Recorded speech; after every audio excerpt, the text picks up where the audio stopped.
Yang saya hormati Bapak Ibu Guru SD Kayun, mari kita panjatkan bersyukur kehadirat Allah Subhanahu wa Ta'ala, yang mana di pagi ini kita dapat mengikuti acara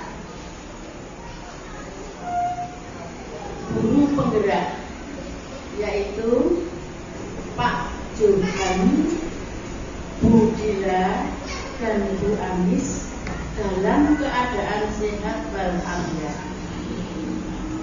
Kedua, salawat dan salam kita berikan kepada Nabi Agung Muhammad SAW, yang mana di hari kiamat nanti kita diakui sebagai umatnya dan mendapatkan syafaat dari beliau.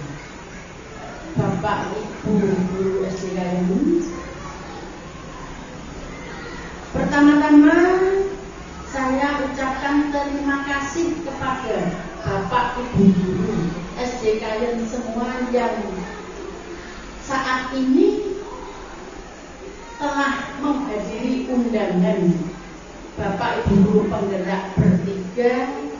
Semoga kehadiran panjenengan dicatat sebagai amal kebaikan. Kita telah memberi dukungan penuh kepada beliaunya Bapak Johan, Ibu Dila, dan Ibu Anis dalam menjalankan tugas atau memenuhi tuntutan sebagai guru penggerak untuk menyampaikan hal-hal yang kiranya dibutuhkan oleh beliaunya. Kita sebagai guru SD Kayun, mari kita dukung, mari kita beri semangat. Mungkin nanti panjenengan suatu saat juga seperti ini. Jadi beliaunya bertiga ini, yaitu Pak Johan, Bu Dila, Bu Anis, saat ini membutuhkan panjenengan. Nah, kita sebagai rekan kerja, ya mari kita dukung, mari kita beri semangat. Semoga perjalanan beliau bertiga sebagai guru penggerak bisa berjalan dengan lancar dan sukses. Saya sebagai kepala sekolah tidak bisa membantu apa-apa, bisa saya hanya memberi dukungan dan semangat kepada beliau bertiga. Semoga beliau bertiga ini bisa menjadi contoh kepada panjenengan semua yang belum daftar sebagai guru penggerak pada saat ini. Jadi saya mohon untuk beliau bertiga bisa gerandam, bisa menjadi jangan menakut-nakuti, tambah berilah ajarkan kepada teman-teman kita semua agar tidak segan-segan atau tidak takut untuk daftar sebagai guru penggerak. Memang saat ini mungkin panjenengan belum merasakan apa keuntungan sebagai guru penggerak. Tidak mungkin suatu program itu tidak ada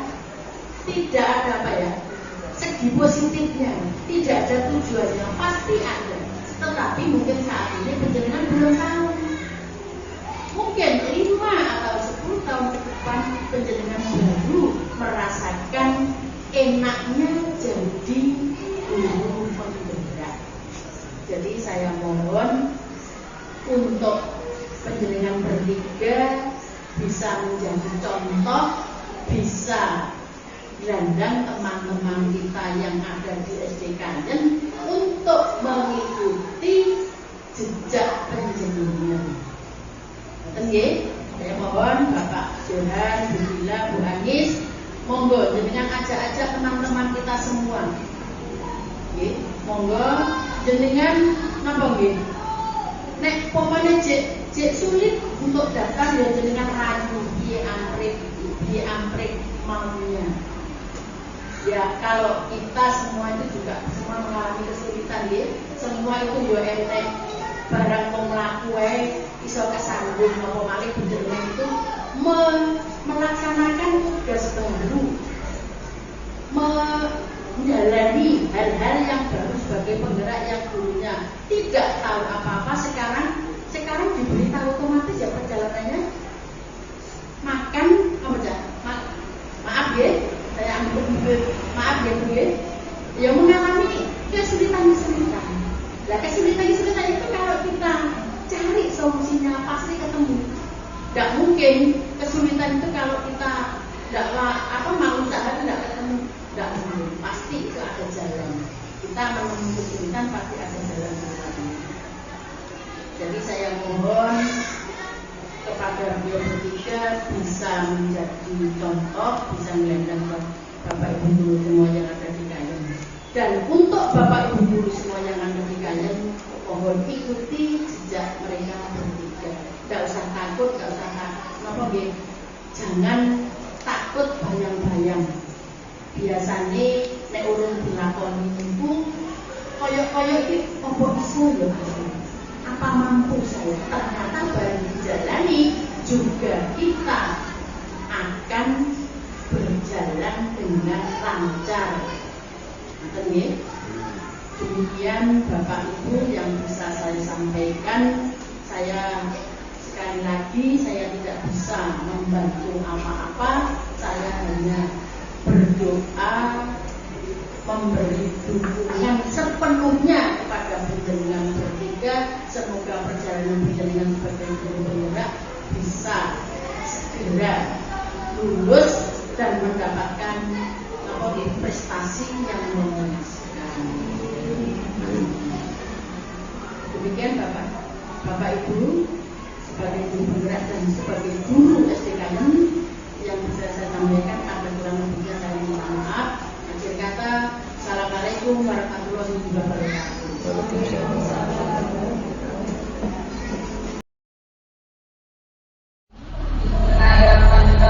Assalamualaikum warahmatullahi wabarakatuh.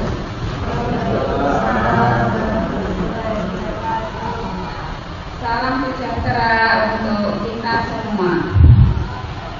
Mari kita panjatkan puji syukur kita ke atas nikmat Allah Subhanahu wa Ta'ala, atas limpahan rahmatnya pada hari ini kita bisa berkumpul dalam keadaan sehat walafiat.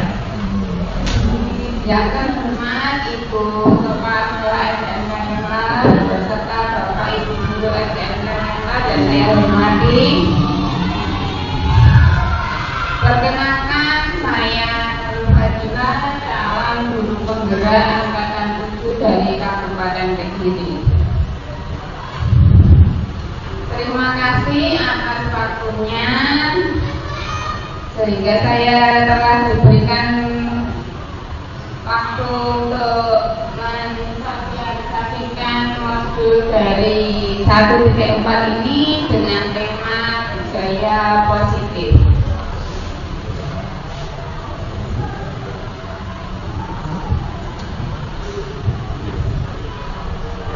Menurut Ki Hajar Dewantara, pendidikan diartikan sebagai suatu turunan dalam tumbuh kembangnya anak-anak, menuntut segala kodrat yang ada pada diri anak-anak agar mereka dapat mencapai suatu keselamatan dan kebahagiaan yang setinggi-tingginya, baik sebagai manusia maupun sebagai anggota di masyarakat.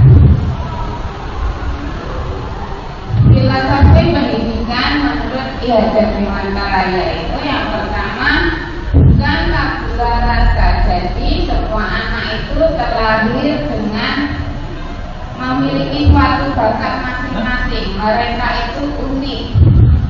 Mereka berbudi pekerti dan memiliki suatu kelebihan dan kekurangannya masing-masing. Yang selanjutnya, Tugas dari seorang guru yaitu menuntun suatu bakat yang ada pada diri anak agar mereka dapat tumbuh dengan selamat dan bahagia. Guru diibaratkan sebagai seorang petani, sedangkan anak atau murid diibaratkan sebagai biji jagung, sehingga sebagai seorang guru kita harus bisa bagaimana menuntun anak itu supaya bisa tumbuh dengan baik, capai kesejahteraan yang setinggi-tingginya. Anak terlahir dengan kodrat alam dan kodrat zamannya, sehingga kita tinggal hanya menuntut, tidak perlu untuk memaksa anak supaya sesuai dengan kehendak kita.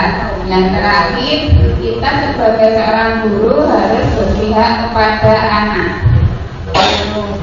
Dan di sini akan kita bahas yaitu tentang budaya positif. Yang pertama, perubahan paradigma. Kedua, disiplin positif. Ketiga, motivasi perilaku manusia.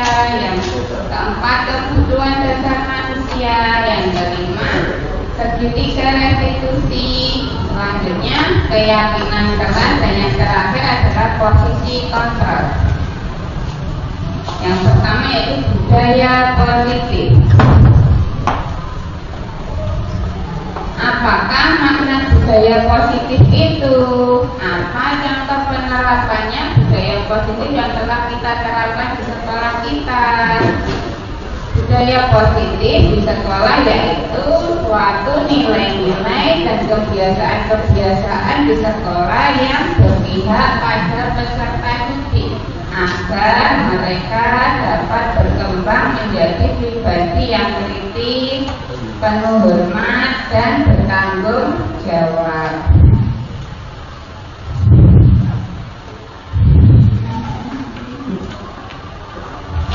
Apa contoh penerapan positif yang telah kita terapkan?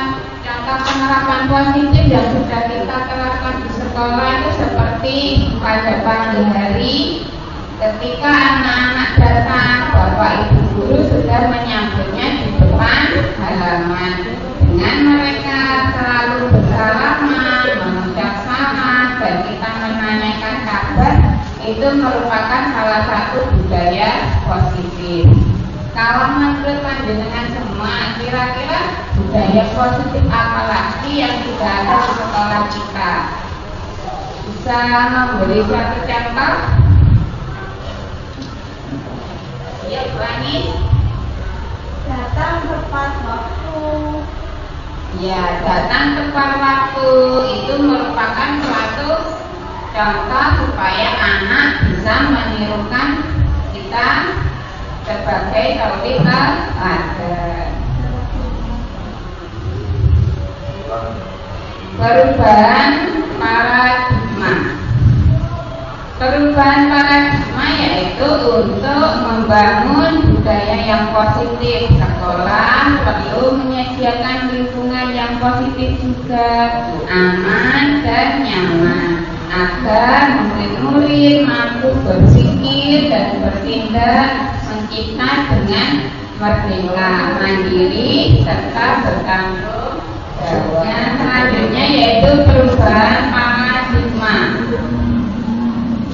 Perubahan paradigma yaitu untuk membangun budaya yang positif. Sekolah perlu menyediakan lingkungan yang positif juga, aman dan nyaman, agar murid mampu untuk berpikir, bertindak dan menciptakan dengan merdeka, mandiri serta bertanggung jawab.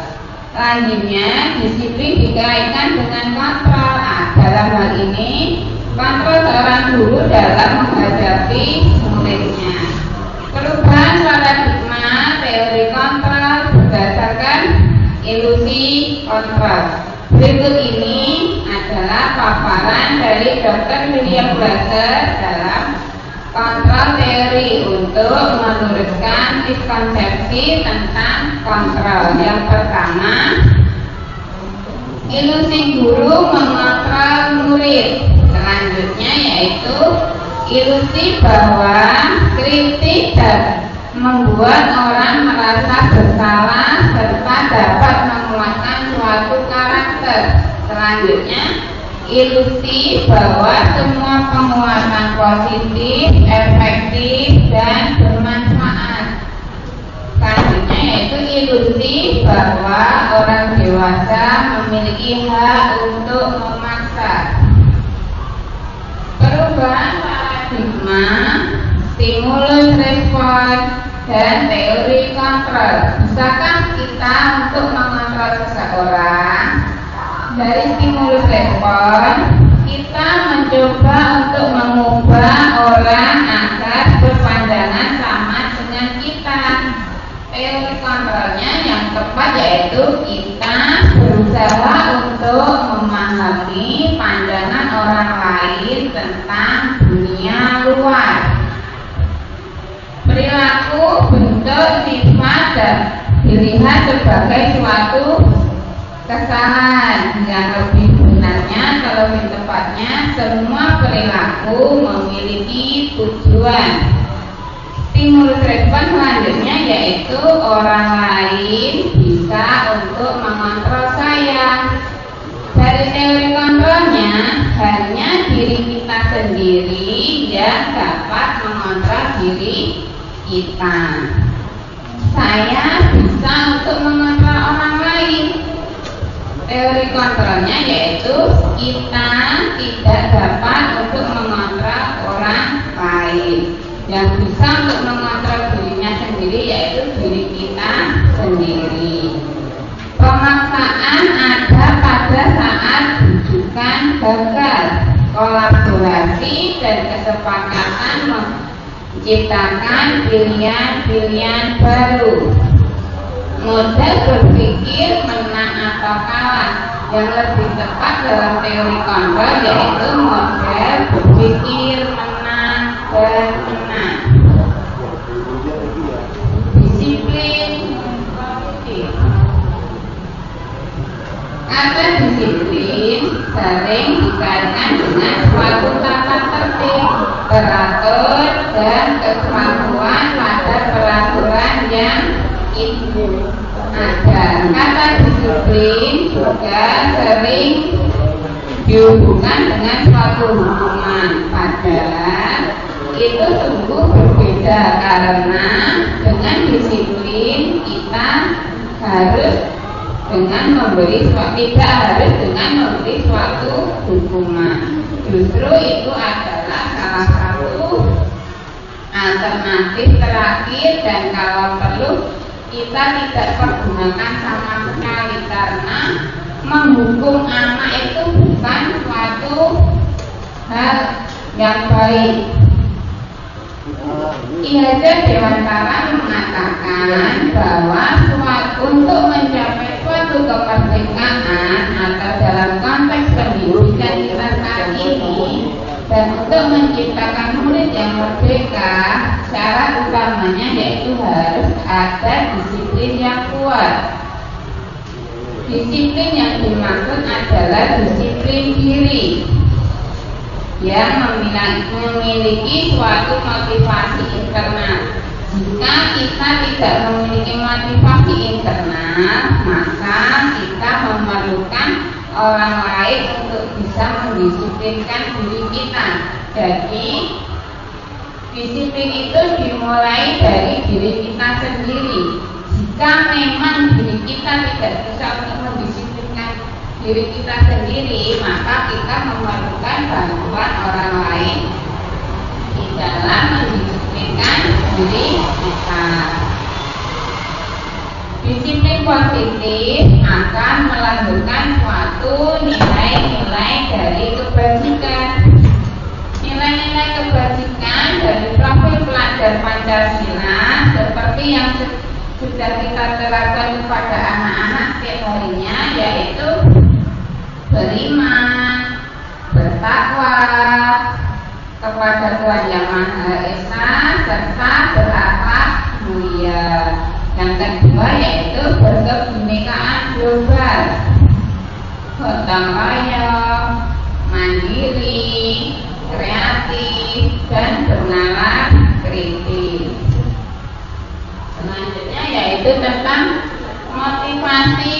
perilaku manusia. Motivasi merupakan suatu dorongan yang timbul pada diri manusia secara sadar ataupun tidak sadar untuk melakukan suatu tindakan dengan tujuan yang tertentu. Jadi kita melakukan sesuatu itu pasti ada tujuannya.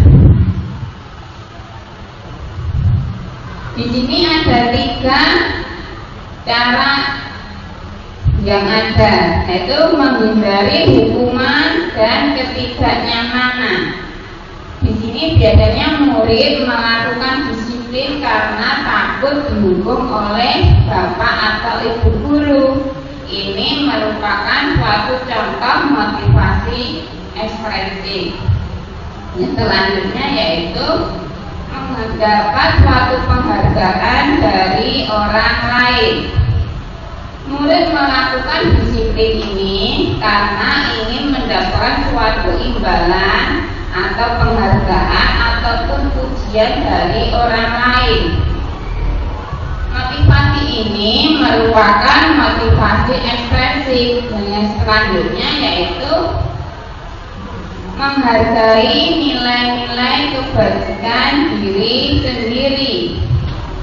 Murid melakukan disiplin ini karena mereka sadar akan nilai kebajikan dirinya dan punya rasa tanggung jawab. Ini merupakan suatu motivasi intrinsik. Selanjutnya yaitu tentang keyakinan kelas. Keyakinan kelas, hukuman, serta penghargaan. Mengapa sih kita tidak membuat peraturan saja? Mengapa harus keyakinan kelas? Yang pertama, mengapa kita memiliki suatu peraturan yang harus menggunakan helm jika kita mengendarai kendaraan roda 2?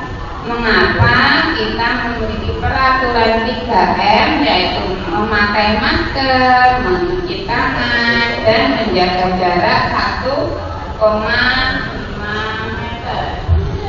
Selanjutnya yaitu mengapa kita memiliki suatu peraturan harus datang tepat waktu pada saat mengikuti pelatihan. Ini merupakan cara untuk mendukung motivasi intrinsik kembali ke nilai-nilai atau keyakinan-keyakinan untuk lebih bisa menggerakkan seseorang dibandingkan dengan mengikuti serangkaian peraturan-peraturan yang ada.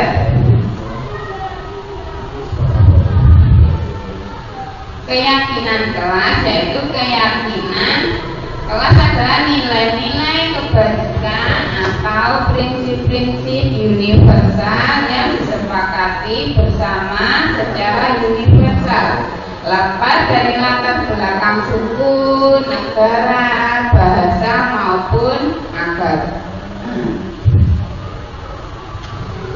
Menurut dosen tahun 1998, suatu keyakinan akan lebih memotivasi seseorang dari dalam dirinya. Seseorang akan lebih bersemangat di dalam menjalankan keyakinan daripada hanya sekedar untuk mengikuti serangkaian peraturan yang ada. Pembentukan keyakinan kelas. Keyakinan kelas bersifat abstrak daripada peraturan yang lebih rinci dan konkret. Selanjutnya yaitu keyakinan kelas berupa suatu pernyataan yang universal. Pernyataan keyakinan kelas senantiasa dibuat dalam bentuk yang positif. Keyakinan kelas hendaknya tidak terlalu banyak sehingga mudah untuk diingat dan dipahami oleh anak. Semua warga sebaiknya ikut berkontribusi di dalam membuat keyakinan kelas lewat suatu curah pendapat bersedia untuk meninjau kembali keyakinan kelas dari waktu ke waktu. Jadi keyakinan kelas itu bisa dibuat secara bertahap seperti ini: peraturan dan keyakinan kelas atau nilai kebajikan yang dituju. Yang pertama, selalu kembalikan buku ke tempatnya. Ini merupakan suatu bentuk dari tanggung jawab. Yang kedua, dilarang untuk mengganggu orang lain. Merupakan suatu cara untuk menghormati orang lain dan diri kita sendiri. Yang ketiga yaitu hadir di sekolah 15 menit sebelum pembelajaran dimulai. Ini termasuk suatu keyakinan untuk menghormati orang lain, berkomitmen pada tujuan kita. Dilarang melakukan kekerasan. Ini merupakan cara atau keyakinan untuk menjaga keselamatan dan menghormati orang lain. Dilarang untuk menggunakan narkoba. Ini merupakan suatu cara untuk menjaga kesehatan kita. Bergantian atau menunggu giliran. Ini merupakan suatu keyakinan untuk bisa menghormati orang lain. Menggunakan masker. Ini merupakan suatu cara untuk menjaga kesehatan serta keselamatan kita.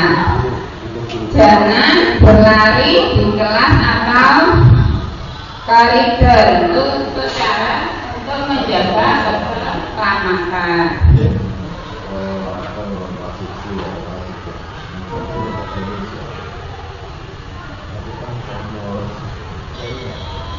Ini merupakan suatu contoh cara membuat keyakinan yang sudah saya lakukan di kelas 3.1. Yang pertama, sebelum kita membuat keyakinan, guru harus membimbing siswa di dalam membuat keyakinan.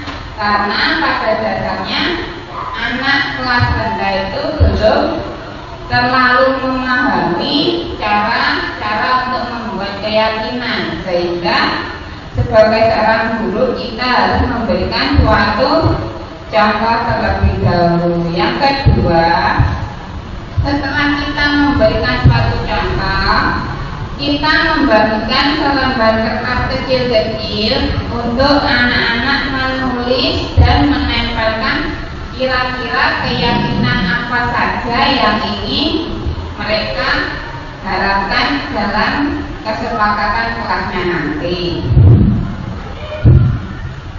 Contoh penerapan selanjutnya yaitu setelah semua anak di kelas itu menempelkan hasil dari keyakinan kelasnya, guru beserta siswa merangkum keyakinan kelas dan untuk dijadikan suatu kesepakatan kelas. Setelah kita selesai memilah-milah, akhirnya kita menyepakati dalam beberapa itu. Yang pertama yaitu datang tepat waktu. Yang kedua, kita ke sekolah dengan memakai seragam yang rapi. Ada 12. Untuk keyakinan kelas kita tidak perlu untuk membuat sebanyak-banyaknya. Kita bisa ambil dari beberapa. Misalkan di kelas itu ada 26 anak. Kita bisa mengambil separuhnya saja. Nanti secara bertahap kita bisa untuk menambah ataupun menghilangkan keyakinan yang dikira kita kurang tepat. Didukung oleh penghargaan. Yang pertama yaitu pengaruhnya untuk jangka pendek dan jangka panjangnya. Selanjutnya yaitu penghargaan menghukum. Yang ketiga yaitu penghargaan mengurangi ketepatan.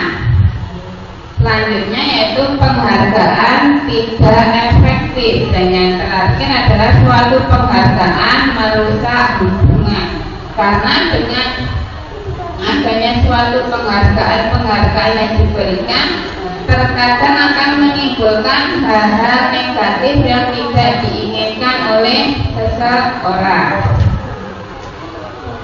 Ini ada contoh tindakan dari seorang guru. Kita termasuk memberi hukuman atau konsekuensinya. Kita yang pertama yaitu mencatat 100 kali di dalam buku kalimat.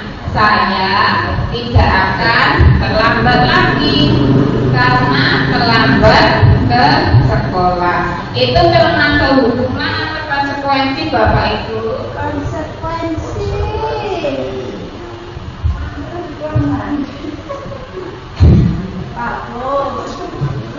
Yang kedua, lari mengelilingi lapangan basket 2 kali karena terlambat hadir di sekolah. Ini termasuk apa? Hukuman. Yang ketiga yaitu murid diminta untuk push up 15 kali karena tidak menggunakan masker ke sekolah. Siapa yang bisa? Hukuman. Selanjutnya yaitu menggantikan kertas tugas teman yang telah kita coret-coret. Konsekuensi. Dan selanjutnya yaitu membersihkan tumpahan air di meja agar tumpahan air di meja karena tidak sengaja kita telah menyinggolnya. Konsekuensi. Yang selanjutnya yaitu meminta murid tidak menggunakan suatu sepatu seharian di sekolah karena tidak menggunakan sepatu warna hitam.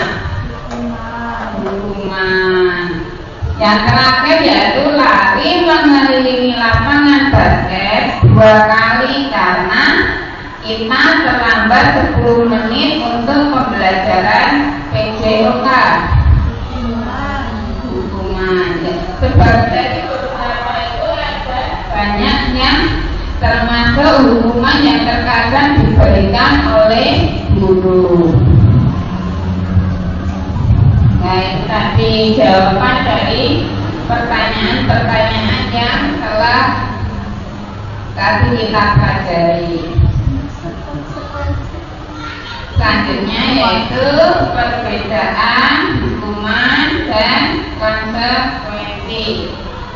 Yang pertama, sesuatu yang menyakitkan harus terjadi, itu merupakan suatu hukuman karena biasanya dengan kita dihukum oleh guru, murid akan merasakan entah itu fisik ataupun psikisnya, mereka akan merasa ada yang mengganjalnya.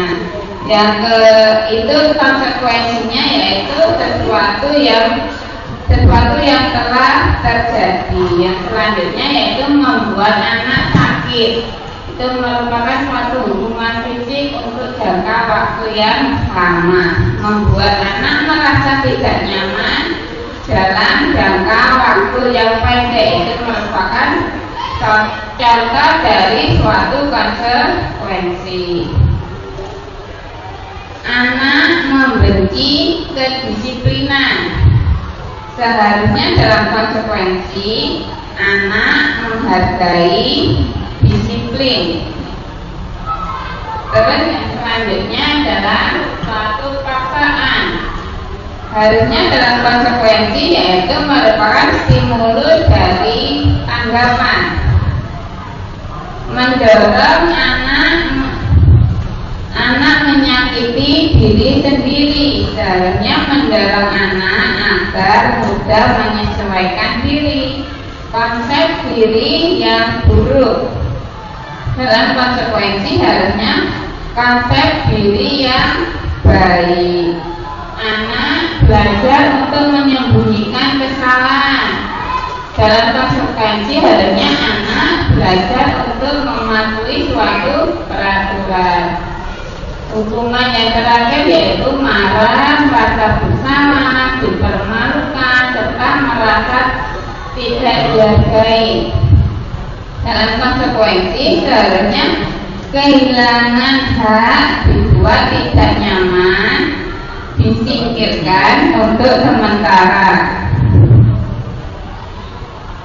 Karena waktunya yaitu kebutuhan dasar manusia. Kebutuhan dasar manusia. Setiap tindakan mulai dilakukan untuk memenuhi suatu kebutuhan dasar manusia. Ada 5 kebutuhan dasar manusia, yaitu kebutuhan untuk bertahan hidup. Yang kedua, rasa cinta dan kasih sayang. Yang ketiga, kebebasan. Keempat, kesenangan. Dan yang terakhir yaitu kekuasaan. Kebutuhan dasar manusia adalah suatu yang dibutuhkan oleh manusia untuk mempertahankan suatu keseimbangan fisiologis maupun psikologisnya. Kebutuhan dasar manusia merupakan kebutuhan dari individu yang menstimulasi respon untuk mempertahankan integritas atau kebutuhan hidupnya. Kebutuhan dasar ini seperti udara, air, makanan, dan perlindungan dari bahaya lingkungan diperlukan agar organisme dapat hidup. Selain kebutuhan dasar, manusia juga memiliki suatu kebutuhan yang bersifat sosial ataupun sosial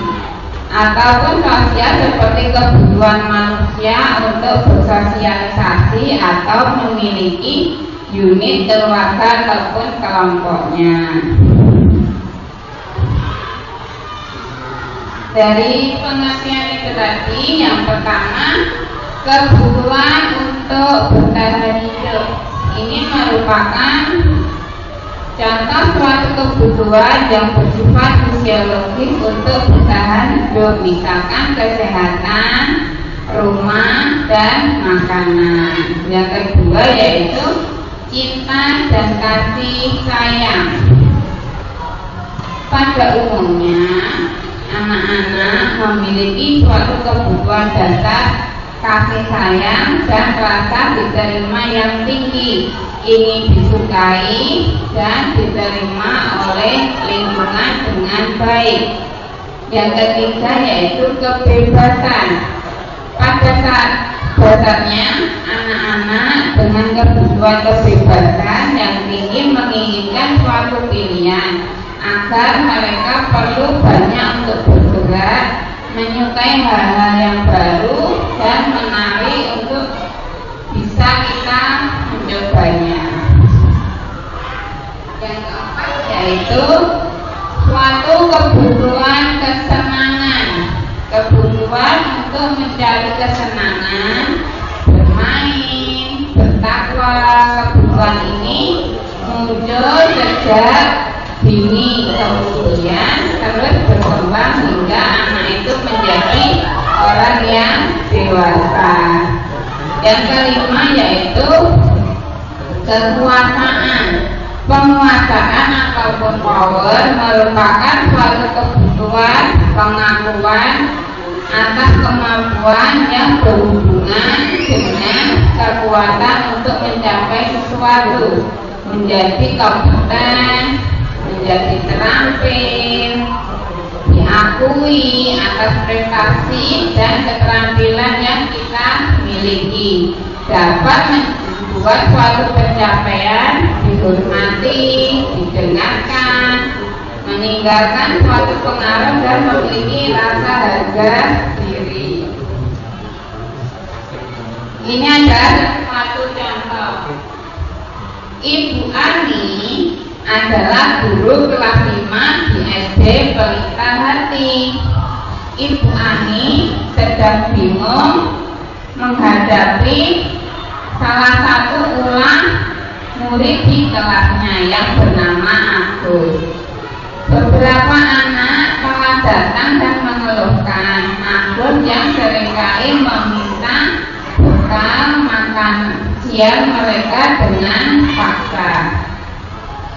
Jika Anda menghadapi situasi seperti Ibu Ani, apa yang akan Anda lakukan?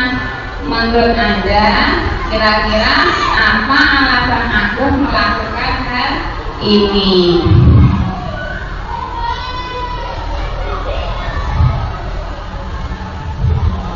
Dalam jawaban konteks penerapan disiplin positif, Ibu Ani sebaiknya mencari tahu alasan kenapa Agus melakukan tindakan tersebut agar mengetahui kebutuhan mana kira-kira yang diperlukan oleh Agus. Yang pertama, ketika Ibu Ani menanyai Agus, bila jawaban Agus karena ia lapar dan orang tuanya tidak membawakan bekalnya, maka itu merupakan suatu kebutuhan bertahan hidup. Yang selanjutnya yaitu jika jawaban Agus karena temannya jadi memperhatikan dia, itu berarti karena Agus memerlukan kebutuhan cinta dan kasih sayang. Yang ketiga, jika jawaban Agus adalah karena ia merasa hebat karena temannya jadi takut dan menuruti keinginannya, itu merupakan suatu kebutuhan penguasaan ataupun kemauan. Yang keempat, jika jawaban Agus karena dia merasa bosan dengan bekal yang dibawakan oleh ibunya, maka itu merupakan suatu kebutuhan kebebasan karena Agus memiliki suatu pilihan ataupun keinginan. Dan yang terakhir, apabila jawaban Agus adalah karena dia iseng aja dan dia ingin menikmati ekspresi wajah temannya yang ketakutan ataupun kesal karena makanannya diambil, itu merupakan suatu kebutuhan kesenangan. Ya, kita bikin sebentar ya. Kita akan bermain cobalah bukan. Kiranya saya boleh minta tolong dua rekan dulu untuk maju ke depan. Bu Ani sama Bu Mensa, dan yang lainnya bisa mencari pasangannya sendiri-sendiri. Yuk.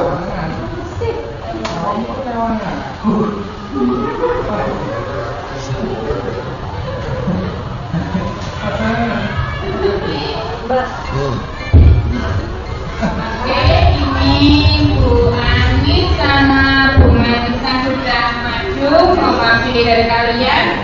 Mungkin dari kalian ayo cepat cari pasangannya sendiri-sendiri. Ayo silakan berdiri, bisa mencari pasangannya sendiri-sendiri. Aku pasanganku karo sopo. Mangga Bapak Ibu, silakan berdiri mencari pasangannya sendiri-sendiri. Yang ada di sebelahnya. Kita bermain sebentar.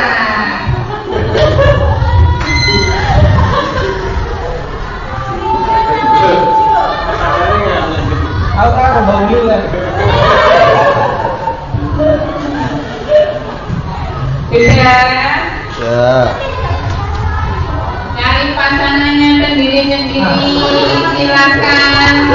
negeri. Ya, di sini aturan mainnya. Salah satu pasangan mengepalkan tangannya. Jadi salah satu dari kalian ketika sudah mempunyai pasangan, yang belum punya pasangan terus sama siapa? Ini harus nyamping nih. Ya.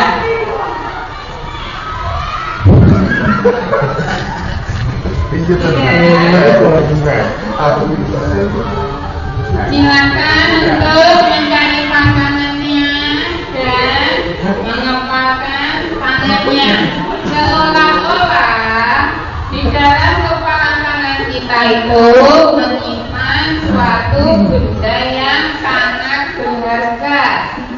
Jadi tentu ya, kalau kita memiliki benda yang berharga, apa benda ini akan dimiliki orang lain? Tidak. Dengan lewat kalau bendanya harus dimiliki orang lain. Tidak. Tentu ya kita pasti akan mempertahankan benda apa yang kita genggam ini. Setelah itu, lawan dari pasangan kalian berusaha untuk membukanya. Terserah kalian mau memakai cara yang seperti apa. Kata Jawanya, ini caranya nanti kita kebuka. Ayo, yang mengepalkan tangan, berusaha untuk mempertahankan.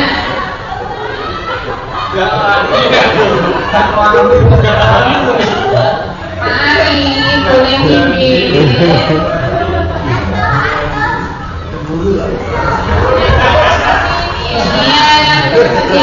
Mengapa berusaha untuk mempertahankan kepalanya, yang temannya atau pasangannya berusaha untuk bisa membukanya.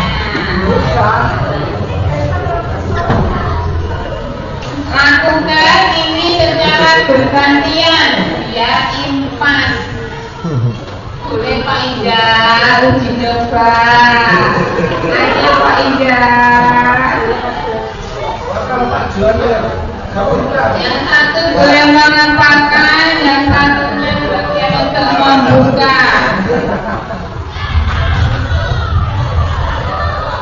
Ayo ini kita lihat kira-kira Bu Ani sama Bu Melisa sedang melakukan apa.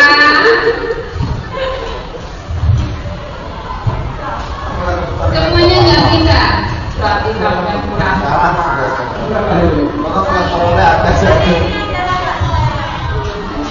Sudah, setelah kita mengepalkan tangan dan yang pasangannya adalah berusaha untuk membukanya, mari kita analisis. Yang pertama, di antara kalian ada nggak yang membukakan kepala tangannya? Tidak. Kenapa kok nggak dibuka saja? Kan biar enak. Karena barang itu yang ada di genggaman merupakan benda yang sangat berharga. Yang kedua, adakah di sini yang tetap mengepalkan tangannya? Ada tidak? Oh, tadi Pak Ida nggak punya pasangan. Yang kedua, bagaimana? Ada nggak yang tetap mengepalkan tangannya? Ada. Alasannya apa? Kok kita tetap mengepalkan tangan? Karena itu tadi, apa yang ada di genggaman kita merupakan sesuatu yang sangat berharga untuk diri kita. Yang ketiga, siapa di sini yang sesungguhnya memegang posisi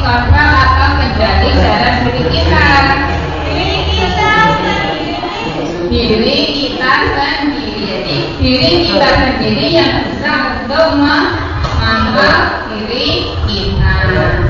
Ya ini Bu Melisa, terima kasih sudah bersedia maju ke depan, bisa sukses kembali.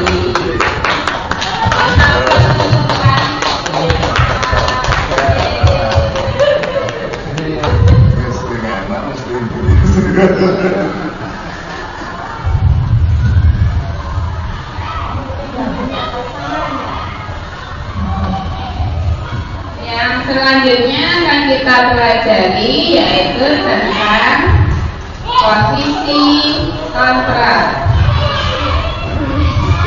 Di sini ada 5 posisi. Yang pertama yaitu penghukum.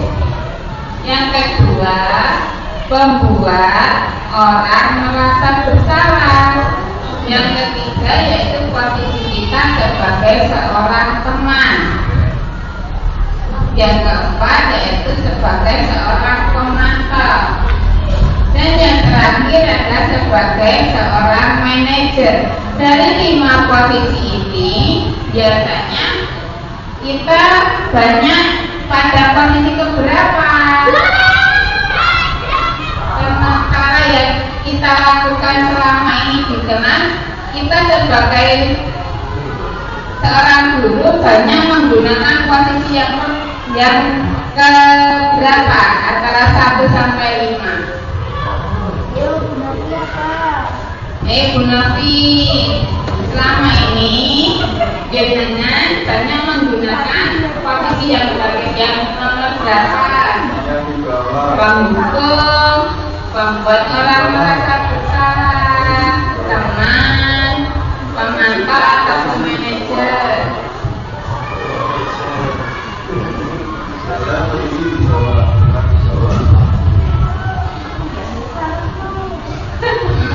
Buani selama ini menggunakan posisi yang nomor berapa? Nomor 3, yaitu sebagai teman. Alasannya Bu Ani apa menggunakan posisi nomor 3?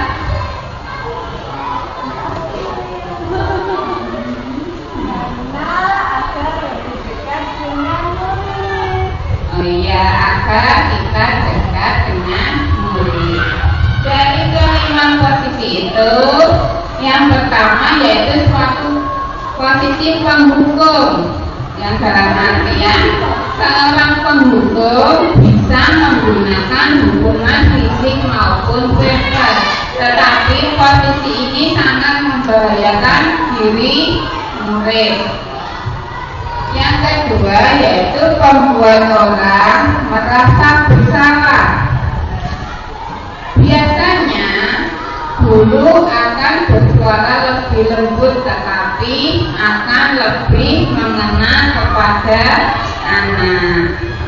Dan yang ketiga yaitu posisi kita sebagai seorang teman, sama halnya yang tadi diungkapkan oleh Bu Ani, yaitu guru pada posisi ini tidak akan menyakiti murid, namun akan tetap berupaya dalam mengontrol diri murid melalui suatu persuasi.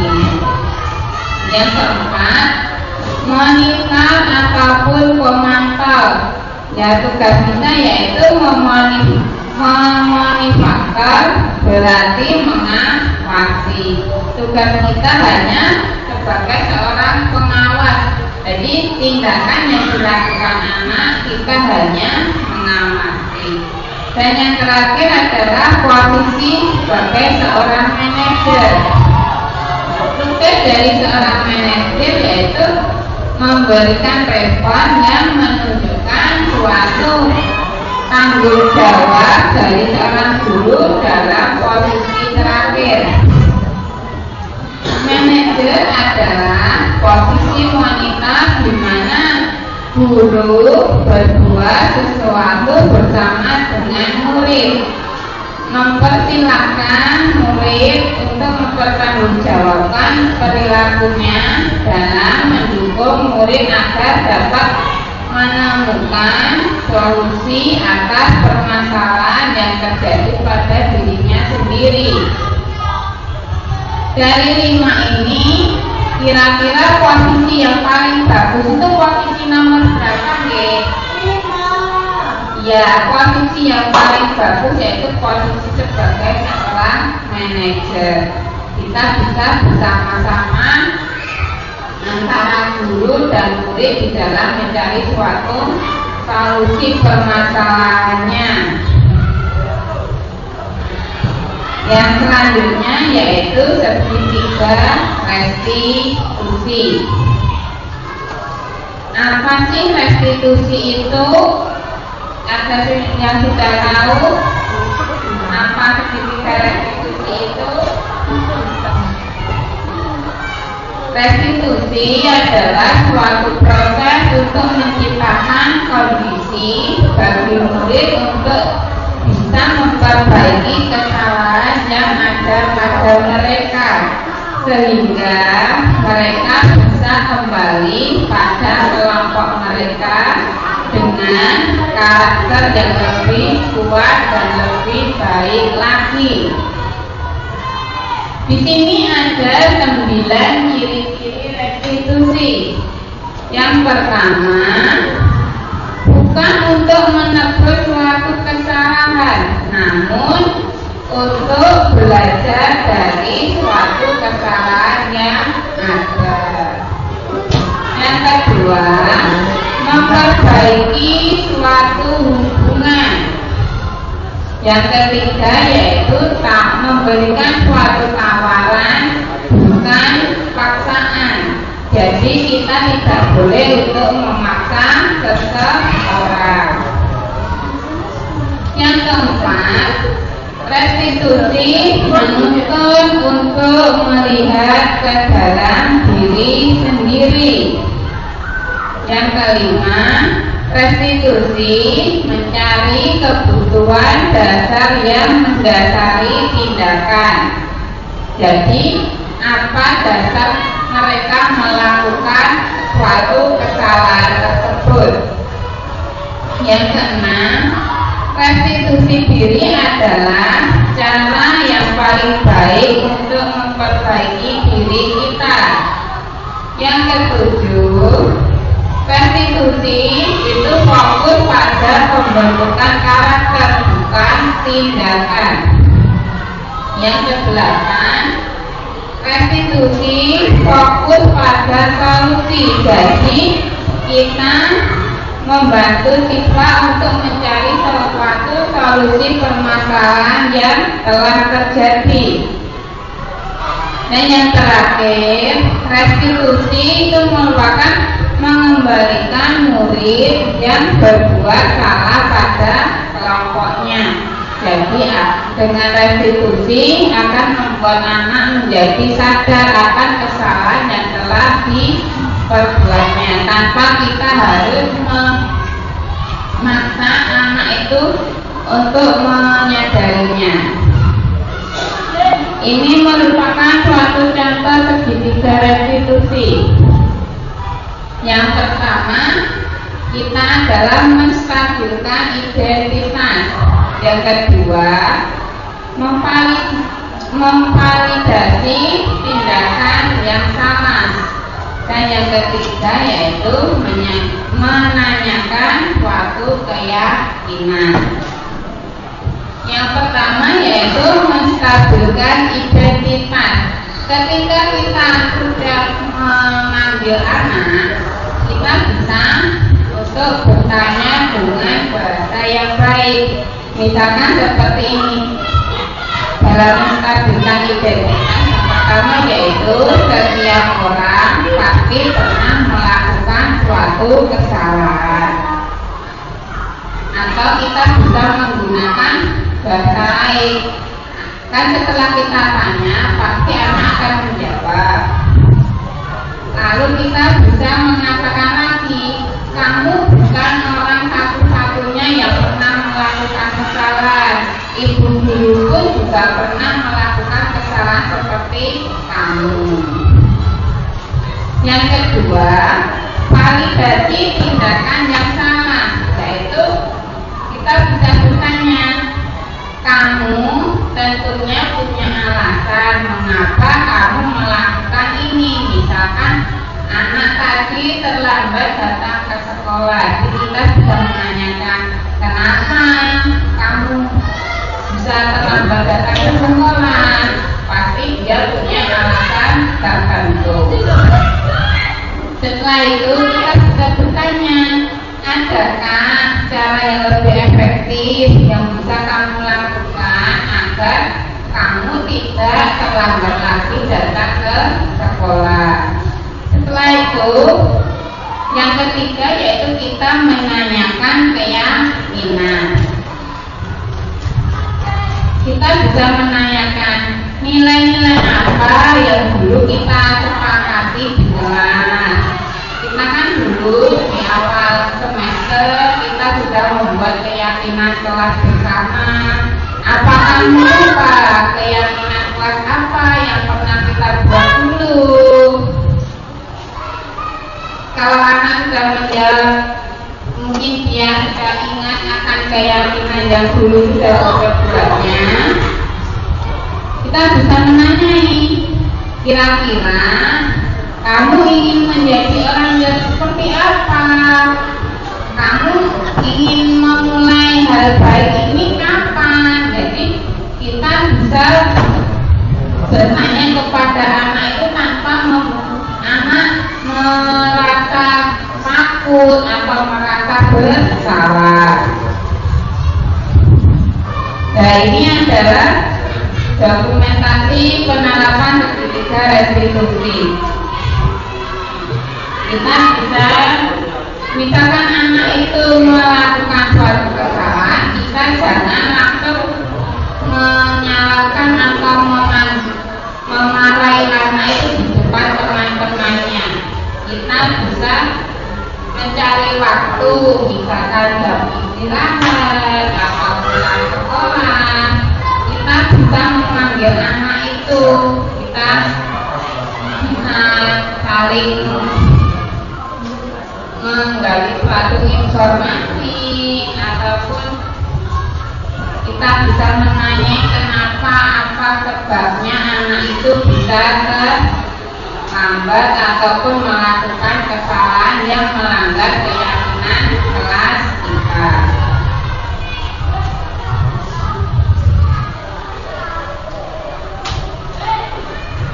Ini adalah saya ada contoh dari segitiga restitusi yang pernah saya lakukan di kelas.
Hal yang kurang baik, seperti halnya Butila dulu juga pernah melakukan kesalahan seperti yang Nina lakukan tadi, mencontek jawabannya.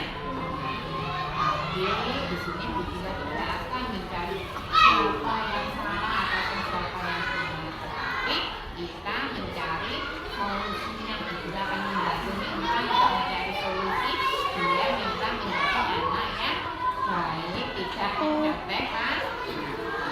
Pasti Nina punya alasan kenapa Nina tadi mencontek. Coba diceritakan. Semalam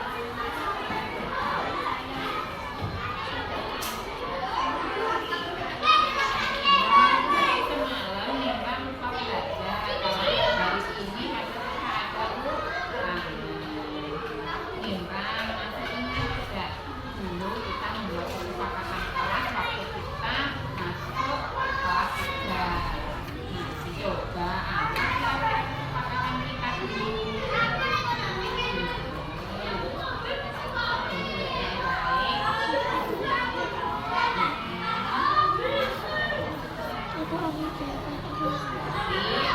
Itu kesepakatan kita ya. Jadi kan Lima yakin jujur itu perbuatan yang baik. Kira-kira apa yang bisa kita lakukan? Apa yang bisa kembali?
Assalamualaikum warahmatullahi wabarakatuh. Nama saya Nindra. Saya kelas 3. Setelah dipanggil Ibu Dila, saya menjadi tahu kalau menyontek itu perbuatan yang salah. Saya berjanji tidak akan mencontek lagi. Saya akan belajar lebih giat. Terima kasih Bu Dila.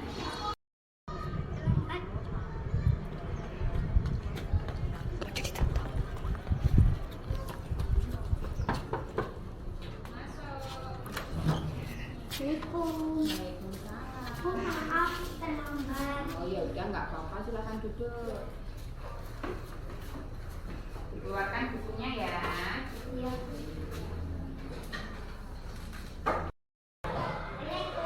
Waalaikumsalam. Masuk Kirana. Silakan duduk. Kirana, kamu tahu tidak kenapa Kirana kok dipanggil Bu Dila ke sini? Kenapa? Tapi Kirana datang terlambat ke sekolah. Iya, emang sekolah kita itu masuknya jam berapa? Terus Kirana tadi datangnya jam berapa? Jam 7:15. Menurut Kirana,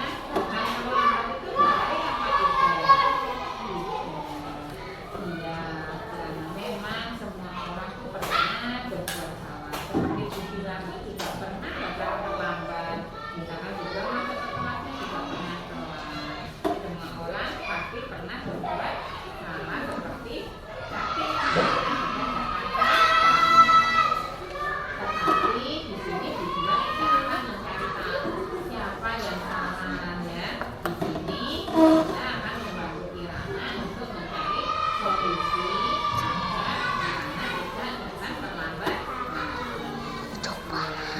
Tapi Kirana tadi terlambat itu juga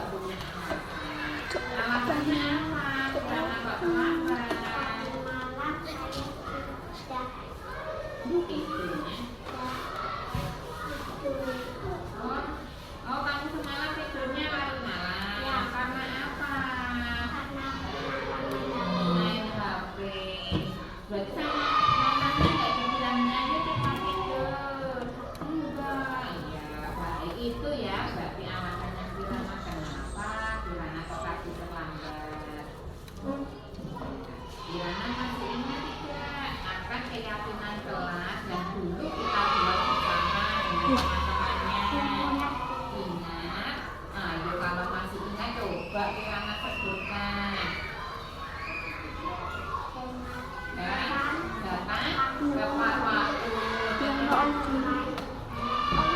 bermain di dalam taman dan tidak membuang sampah sembarangan.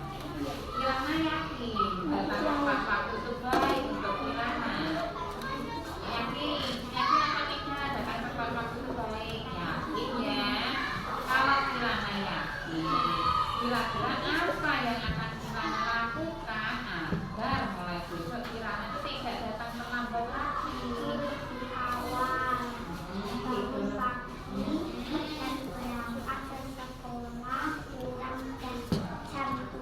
Berarti Kirana akan tidur lebih awal, berangkat ke sekolah lebih pagi, dan bangun tidur juga lebih pagi. Berarti Kirana sudah tahu ya, Kirana harusnya seperti apa. Ya, sekarang pertanyaannya Bu Gila, kapan kira-kira Kirana akan melakukan hal baik ini? Mulai besok. Baik, berarti mulai besok Kirana berjanji ya ke sekolahnya tidak akan terlambat lagi. Pasti bisa Kirana bangun pagi ya. Kirana harus yakin saya pasti bisa ya. Oke, terima kasih ya Kirana. Semoga Kirana bisa menjadi pribadi yang lebih baik lagi. Tetap semangat Kirana. Sudah boleh kembali ke kelas.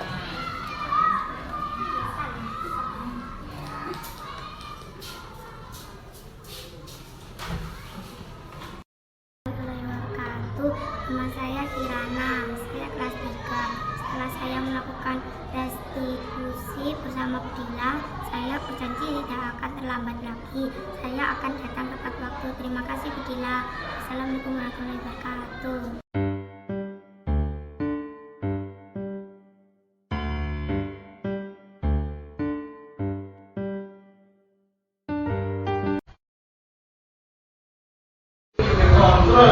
Oke, ini presentasi dari saya tentang mensosialisasikan tentang budaya positif sudah di ujung, sudah sampai yang terakhir. Barangkali dari Bapak Ibu guru ada yang ingin ditanyakan ataupun kita sharing di sini. Saya tidak menganggap diri saya lebih baik ataupun saya lebih gimana, kita sharing bersama saja ya. Kira-kira adakah yang ingin ditanyakan? Ya, Bu Nafi. Bagaimana cara untuk merumuskan keyakinan kelas yang baik? Iya, pertanyaan yang sangat bagus dari Bu Nafi. Bagaimana cara kita untuk merumuskan keyakinan kelas? Yang pertama, sebagai seorang guru, kita harus memberi suatu petunjuk kepada siswa.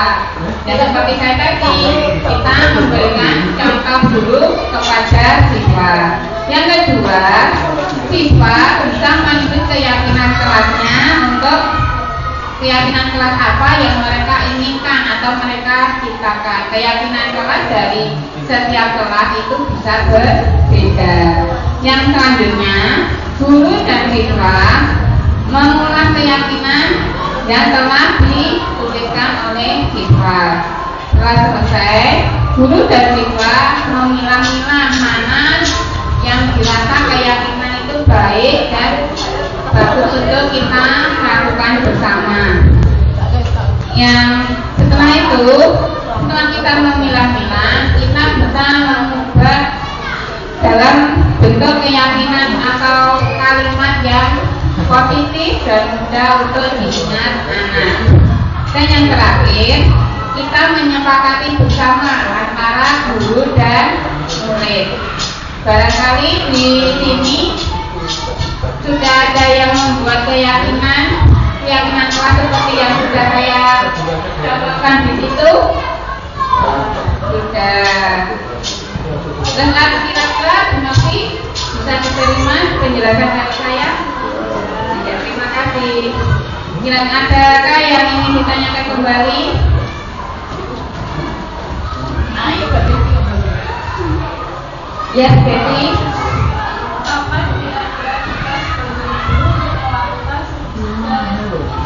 ya, kapan kira-kira kita sebagai seorang guru melakukan segitiga restitusi?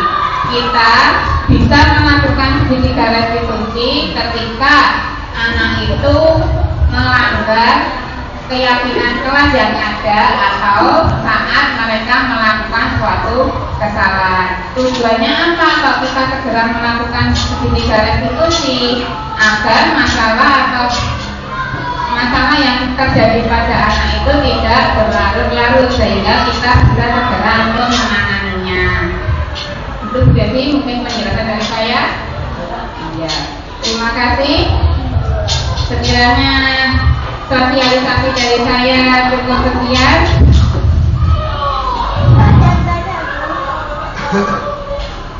Ya.